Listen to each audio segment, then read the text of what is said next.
Post independence history और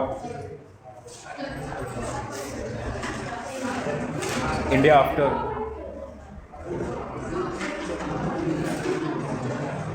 independence. ये एक किताब भी है, पता है? इंडिया आफ्टर इंडिपेंडेंस, हाँ, India after independence and India after Gandhi, ठीक है? It is India after Gandhi, it is by home,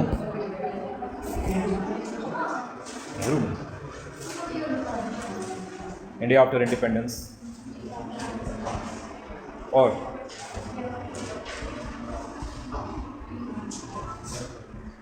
political history of India और history of Indian elections.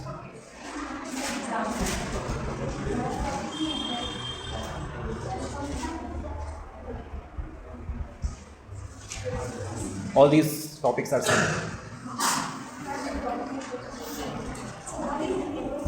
So we are going to discuss all of them one at the same time.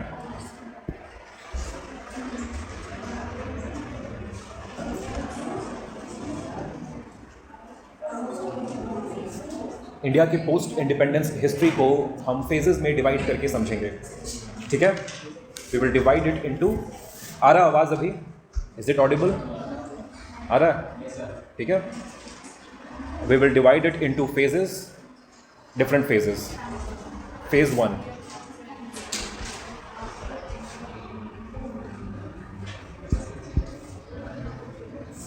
phase 1. This phase 1 is from 1950 to 1967. This is the phase 1. इस phase में 3 Lok Sabha elections हुए। हमारा focus सिर्फ Lok Sabha elections के ऊपर होगा, okay? Right from the first Lok Sabha election to the recent one, from 1950 to 2024, we will try to cover each one of them. और हमें समझना है in all these elections, क्या क्या समझना है? Who won? Who lost? ये समझना है. But more than this, we have to understand the why. Okay? जिन्हें जीत मिली उन्हें जीत क्यों मिली, और जिनकी हार हुई उनकी हार क्यों हुई. This is more important. Otherwise facts तो अवेलेबल हैं कि इस इलेक्शन में किस पार्टी की जीत हुई, कौन प्रधानमंत्री बना. We need to understand the reasons. That is politics. Understanding the reasons, that is politics. So 1950 to 1967, this is the first phase. India के इलेक्शन हिस्ट्री का, पोस्ट इंडिपेंडेंस हिस्ट्री का ये पहला फेज है. This phase is called one party dominance.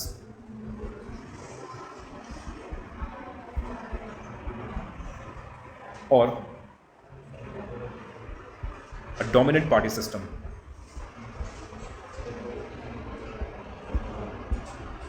ठीक है? First phase, one party dominance, dominant party system. Now what is this one party dominance or dominant party system? First thing, it is not one party system. You have to understand the difference. One party dominance का मतलब one party system नहीं होता, या फिर dominant party system का मतलब one party system नहीं होता. Can you give me an example of one party system? हाँ? North Korea, China, only one party. Okay? और कुछ अगर और पार्टीज हैं भी तो हमें पता है कि they do not have any chance of winning any election. Everything is rigged. So the first phase of Indian party system, it appears to be one party system, but it was not one party system. ये difference समझना है. Elections हो रहे थे, state level पर elections हो रहे थे, नेशनल लेवल पर इलेक्शंस हो रहे थे. एक पर्टिकुलर पॉलिटिकल पार्टी जीत रही थी, and that was Congress. But still we can not call it a one party system. It was one party dominance or dominant party system. The best way to call it is dominant party system. Okay. There is a political commentator, was a political commentator, जिन्होंने इस phase को describe करते हुए कहा that this particular phase it can best be characterized as Congress system, and the name of that political commentator was or is very important, Rajni Kothari. Okay, Rajni Kothari, Indian political commentator. इन्होंने इस phase को कहा it was is best described as Congress system. तो आप इस phase को 3 तरीकों से आप एक्सप्लेन कर सकते हैं. You call it one party dominance, you call it dominant party system, और you call it Congress system. ठीक है, अंडरस्टूड.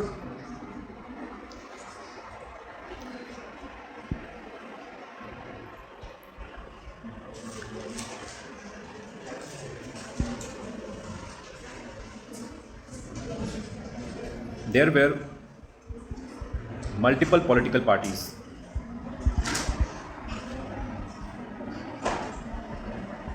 मल्टीपल पॉलिटिकल पार्टीज थी, सभी के बीच फ्री एंड फेयर कंपटीशन भी हो रहा था.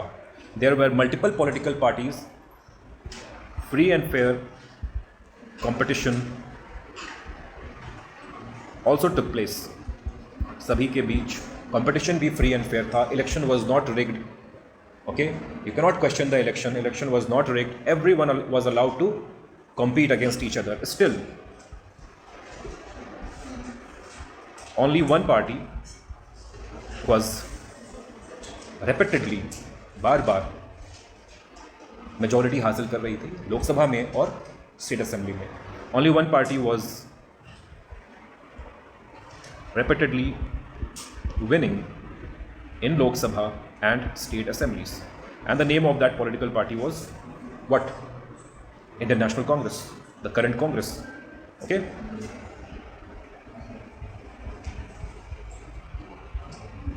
तो ये था fact. And from Indian National Congress, who was getting elected multiple times as the Prime Minister of the country? Pandit Jawaharlal Nehru. Okay, he was getting elected multiple times. 3 times he got elected. Is it clear? यहाँ तक समझ में आया? Okay. The next question is, the most important question is, why? Why this dominance? ये dominance क्यों है? What is the reason behind this dominance? ये समझना है हमें. Dominance तो है, ये तो दिखाई दे रहा है. Election result, you go and see the election result, you will understand that there is dominance of Congress. Reason why there is this dominance. So the question is, what explains the dominance of Indian National Congress in this phase? Indian National Congress के dominance को कौन कौन से factors है जो explain करते हैं? Number one factor, first reason responsible for the dominance of Indian National Congress, you can guess it. It was what? Indian National Movement, legacy. The first reason was legacy of Indian National Movement. Legacy of Indian National Movement. ठीक है? And legacy, it means huge popularity of 2 leaders, many Congress leaders, but among them 2 were the most important. Huge popularity.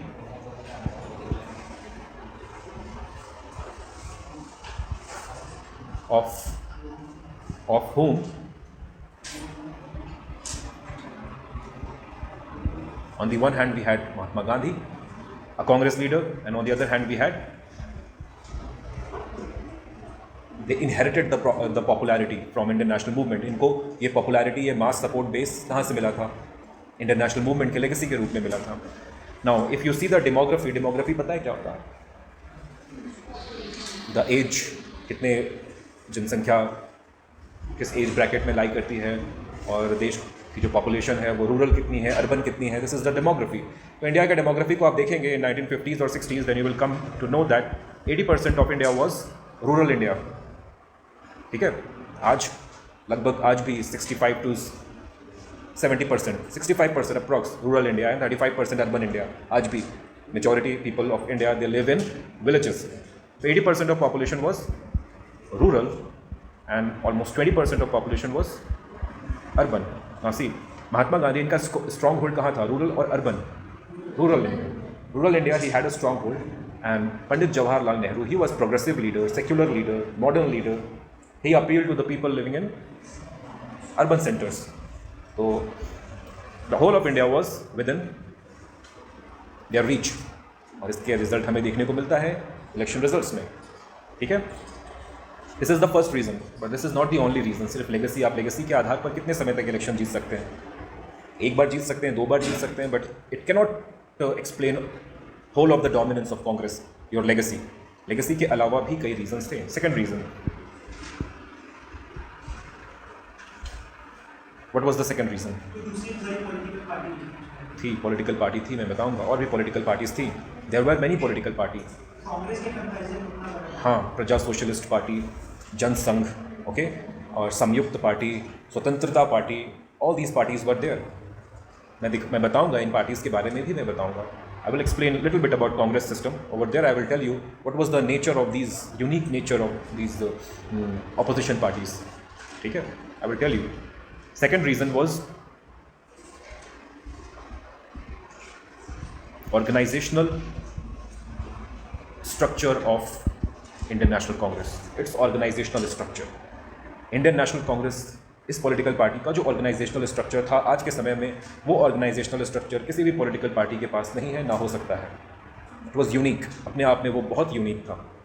And it was there till 1967. 1967 के बाद ये organisational structure टूटता है, बिखरता है, और उसके वजह से ही आप देखेंगे कि कांग्रेस का डोमिनेंस भी खत्म हो गया. There is no second dominant party system in India. Still the current political party is in power, 3 consecutive terms, power in most of the states, but you cannot call the current political party as the second dominant party system. That was only one, Congress. Or the reason, the main important reason is not simply the popularity of leaders, but their organizational structure. इस organizational structure को समझिए, this is very important. Congress party, it was called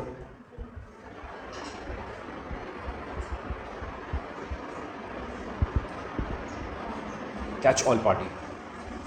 It was called catch-all. मतलब you can get representation from all groups, all communities, all sections, all diversity. मतलब you can say that there is a another thinker called a writer, author.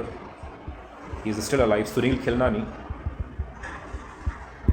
and his book, इनका एक किताब है, very important.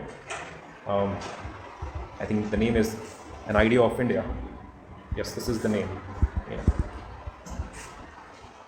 वो कहते हैं that Congress party was Indian society in miniature form. Indian society का ही एक छोटा सा prototype या miniature form में it was Congress party. Indian society, every element of Indian society you can find in the Congress party. Indian society in a miniature मतलब उसका छोटा model, miniature form. Catch all party.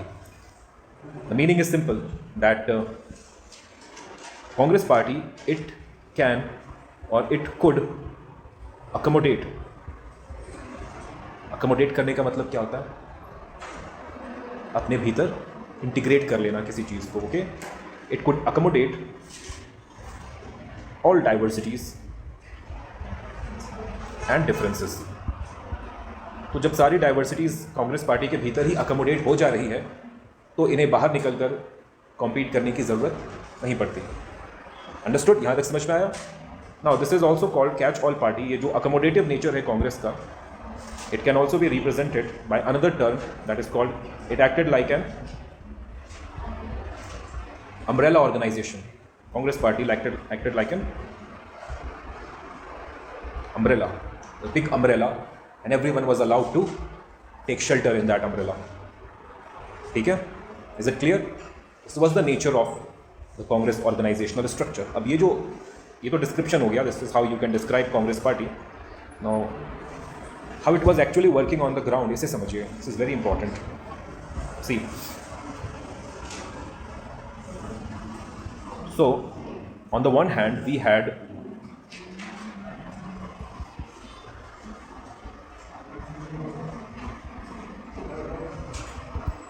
क्या हुआ, नहीं समझ में आ रहा है?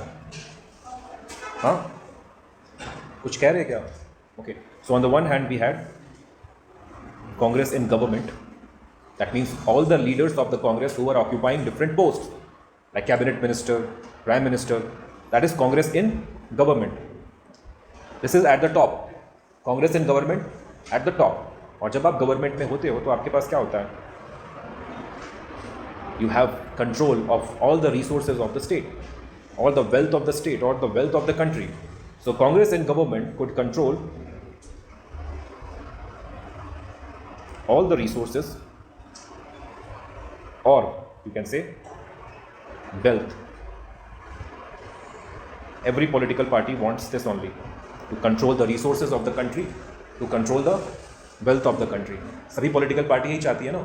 This is ultimately, this is what which will give you power, the control over the resources, the wealth. This is what is going to give you power. So Congress party was in control of the resources of the country, the wealth of the country. Below it, Congress in government. इसके नीचे second level you have Congress in party. That means the Congress party. जो लोग सरकार में नहीं है Congress party के, सारे नेता, सारे लीडर्स, वो कहाँ हैं? हेडक्वार्टर, कांग्रेस हेडक्वार्टर, अगले चुनाव की तैयारी कर रहे हैं, प्रचार कर रहे हैं, कैंपेन कर रहे हैं. So this is called Congress in party. Congress in government at the top, controlling the resources of the country, owning the resources of the country. The next level is Congress in party. ठीक है?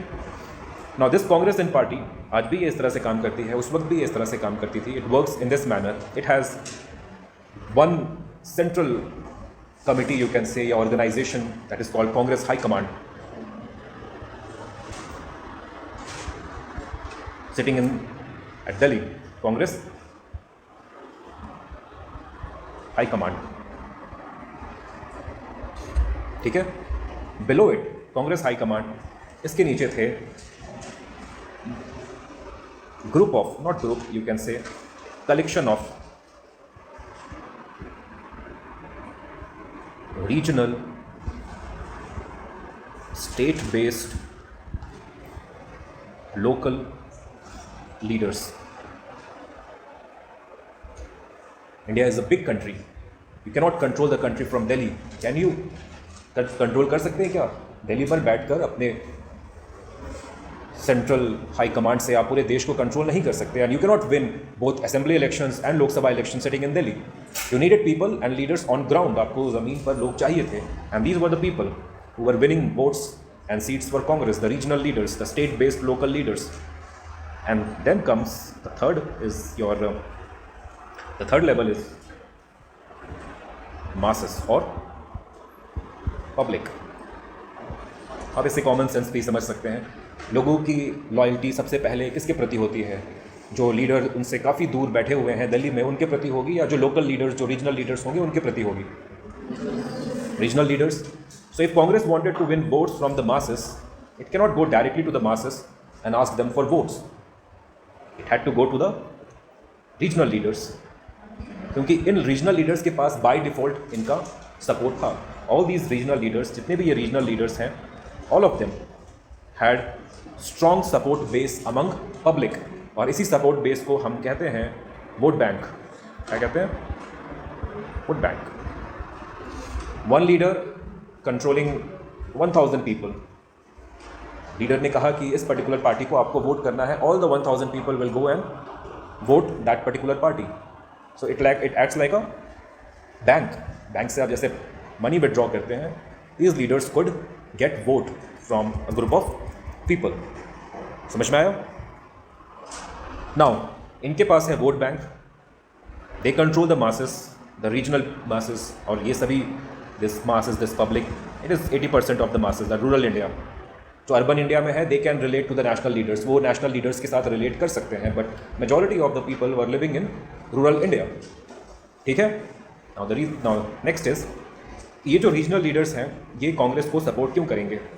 Congress party की बात क्यों मानेंगे? Congress party को अपना समर्थन क्यों देंगे? Definitely in return of something, है कि नहीं?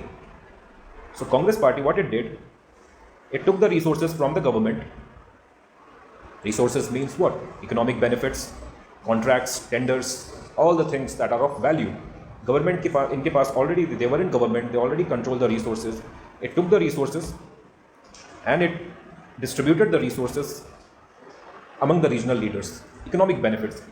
इन regional leaders को इन्होंने economic and political benefits provide करना शुरू किया.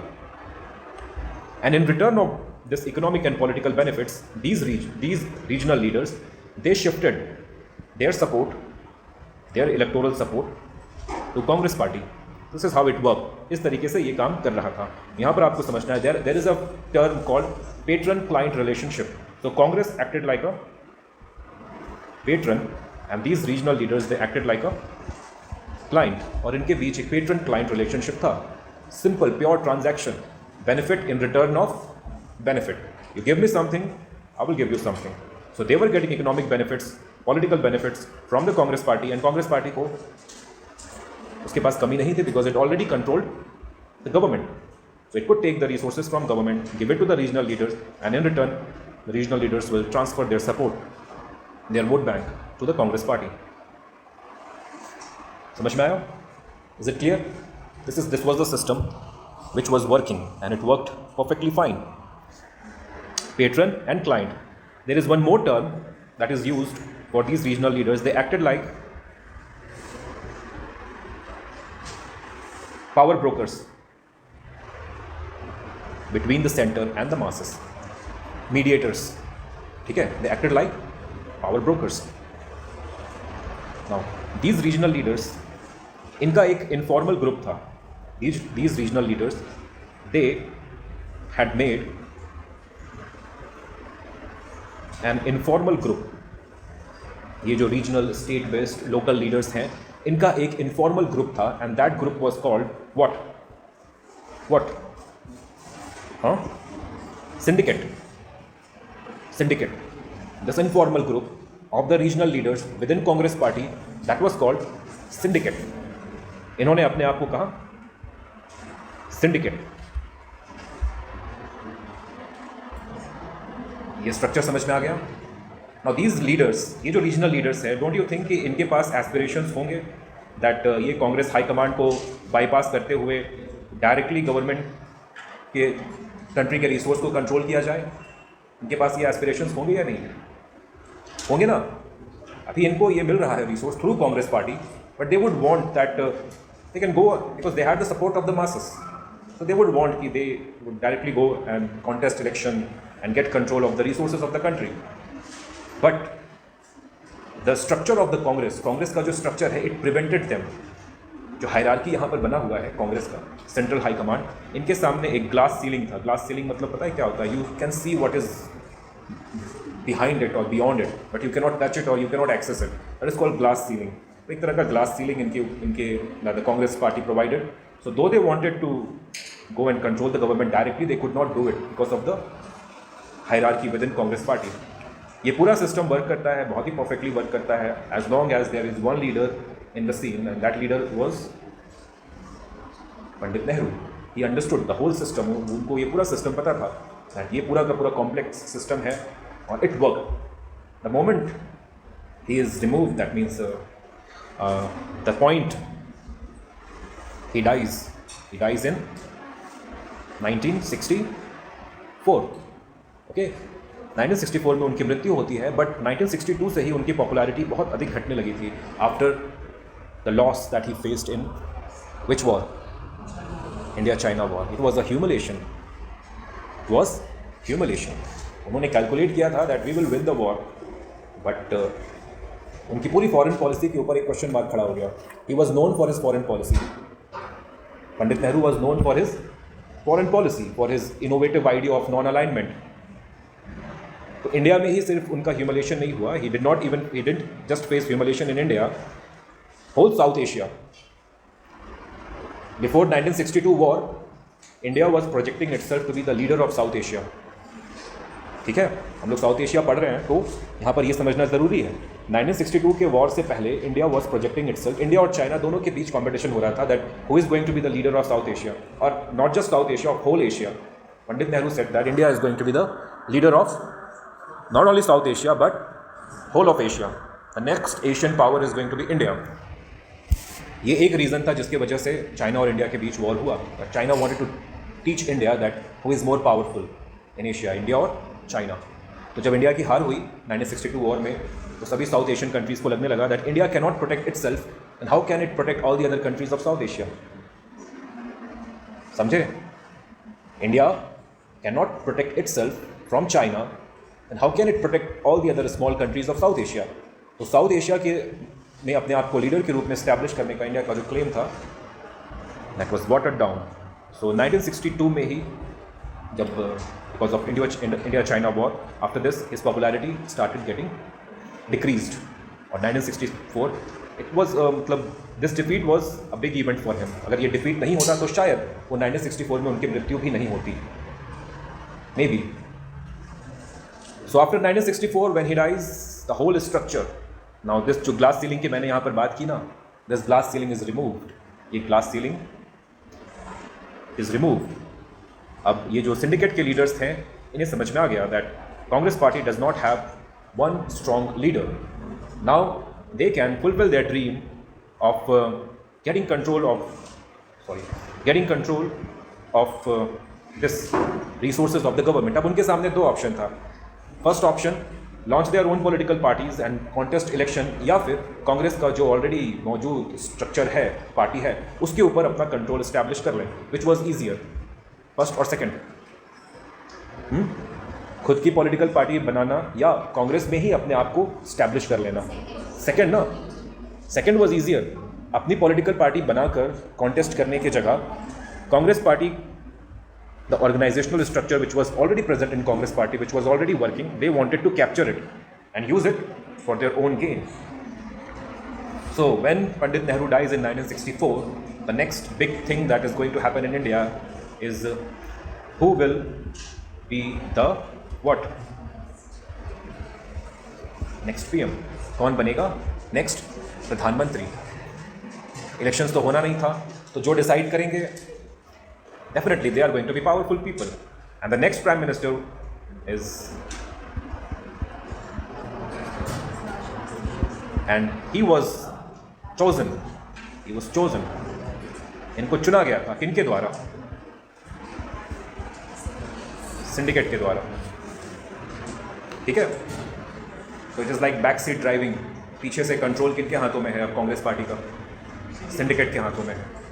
Front, you have Lal Bahadur Shastri leading the country, but this power in the Congress party, it got shifted to syndicate. But unfortunately, इस बात की किसी को उम्मीद नहीं थी, but ये हुआ that unfortunately Lal Bahadur Shastri died in which year? 1966. इसकी उम्मीद कांग्रेस पार्टी को नहीं थी, syndicate को भी नहीं थी. Then again, Congress party faced with the same question. Who will be the next PM? Now this time answering this question was difficult. इस बार इस क्वेश्चन को आंसर करना थोड़ा डिफिकल्ट था. क्यों डिफिकल्ट था? बिकॉज इन 1967 इलेक्शंस पेंडिंग थे. 1967 में इलेक्शंस होने थे. इंडिया इज इलेक्टोरल पॉलिटिक्स, सब कुछ इलेक्शन के अराउंड रिवॉल्व करता है. तो जो इलेक्शन के पॉइंट ऑफ व्यू से रैशनल लॉजिकल है, आप वही डिसीजन लेंगे. तो इस बार प्रधानमंत्री कौन बनेगा, इस क्वेश्चन को आंसर करने के लिए इनको इस फैक्टर को भी ध्यान में रखना था कि 1967 में इलेक्शंस हैं, elections were to take place. और अभी तक, रिमेंबर, अभी तक we were having one nation one election. पता है, अभी तक we were having simultaneous election. Lok Sabha elections and state assembly elections both were taking place at the same time. Elections were to take place in 1967. अब people, लोगों की loyalty party के प्रति ज़्यादा होती है या पार्टी के लीडर्स के प्रति ज़्यादा होती है? लीडर्स के प्रति ना. सरनेम के प्रति लोगों की लॉयल्टी ज़्यादा होती है या सिर्फ नेम के प्रति? सरनेम के प्रति. तो इनको भी ये बात समझ में आ गई कि अब अगर इलेक्शन जीतना है तो we can not take risk, और किसी नॉन नेहरू गांधी परिवार के सदस्य को प्राइम मिनिस्टर अगर बनाया जाए तो maybe we will not win the election. So they picked whom?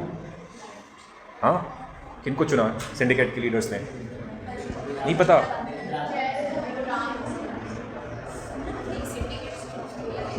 Indira Gandhi, the daughter of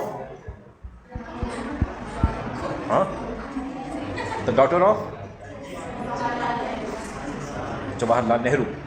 okay, इनको चुनने के पीछे ऑब्जेक्टिव क्या था? The 1967 elections. ठीक है, सिंडिकेट को लगा that she is going to be just like a rubber stamp. क्या हुआ? पीछे यहीं पे रोक दिया जाए।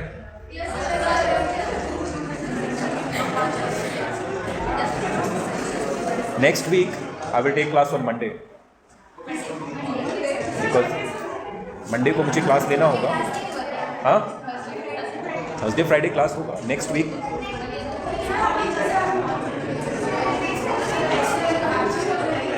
कोई नहीं रहेंगे तो after Holi all the 4 classes, after Holi all 4 classes I will take.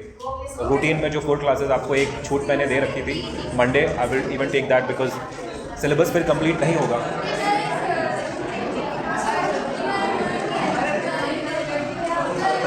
Wait, इसको कंप्लीट करते हैं 2 मिनट। Just give me 2 minutes. हाँ, just give me 2 minutes. Indira Gandhi was chosen as the next Prime Minister, and there was a misconception. Syndicate thought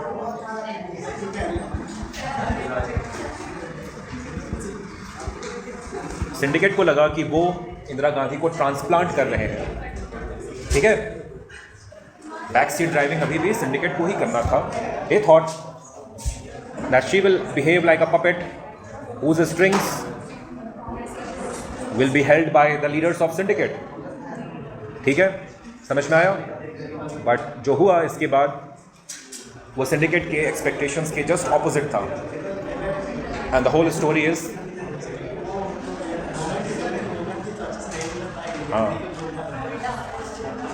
it backfired. Their strategy backfired, and this is what is going to be the next topic of discussion. Indira Gandhi in power. So Nehru dynasty we completed. Next is Indira Gandhi. Okay.